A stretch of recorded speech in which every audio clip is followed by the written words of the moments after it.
Olá, queridos, tudo bem com vocês? Que o Eterno continue lhe abençoando poderosamente e guiando os teus passos, amém? Amigos, na meditação de hoje falaremos de oração. Antes de existir um rei chamado Davi, houve um profeta que ungiu Davi chamado Samuel. E antes de existir o profeta Samuel, houve uma dona de casa chamada Ana. Ana, ela sentiu no seu coração o desejo de orar, o desejo de clamar a Deus. O capítulo 1 do livro de 1 Samuel, do versículo 10 ao versículo 12, nos dá mais ou menos um pouco disso.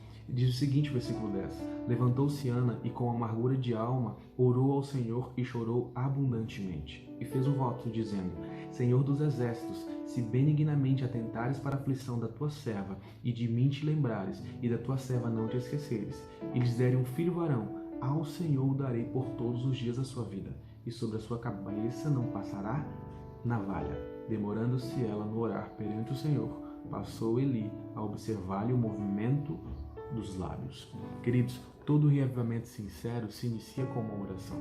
Uma oração move o mundo, uma oração move uma igreja, uma oração move as mãos do próprio Deus. Deus, ele não está limitado ao status social de ninguém.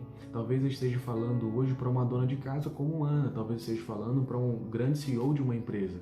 Deus, ele não está resumido ao seu pedigree. Deus, ele quer saber se você é um homem ou uma mulher de oração.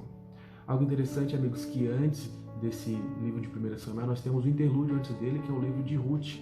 E antes do livro de Ruth, nós temos o livro de Juízes. E o livro de Juízes, ele termina com um verso fatídico, dizendo que não havia rei sobre Israel. E as pessoas faziam o que dava vontade de fazer.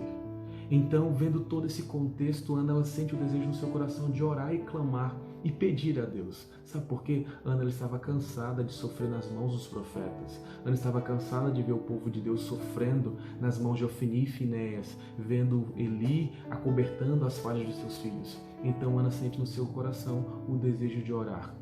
Na geografia esquecida de Israel, uma dona de casa dobra os seus joelhos no chão, clama ao Senhor.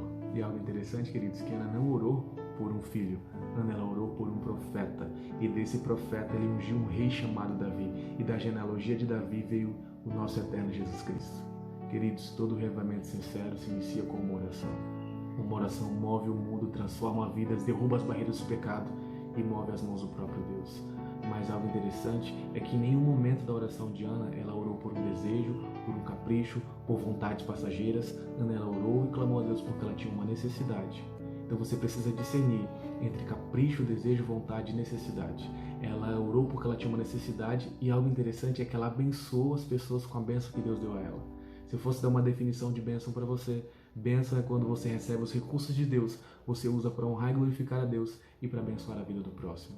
Ana decidiu devolver a Deus aquele filho, e esse filho se tornou um profeta, e esse profeta ungiu o rei chamado Davi, e da genealogia de Davi veio o próprio Jesus Cristo. Queridos, que o Eterno continue abençoando poderosamente e guiando os seus passos. Lembre-se, nunca duvide do poder de uma oração. As suas vitórias serão ganhas no anonimato com Deus. Que o Eterno continue abençoando poderosamente. Forte abraço a você.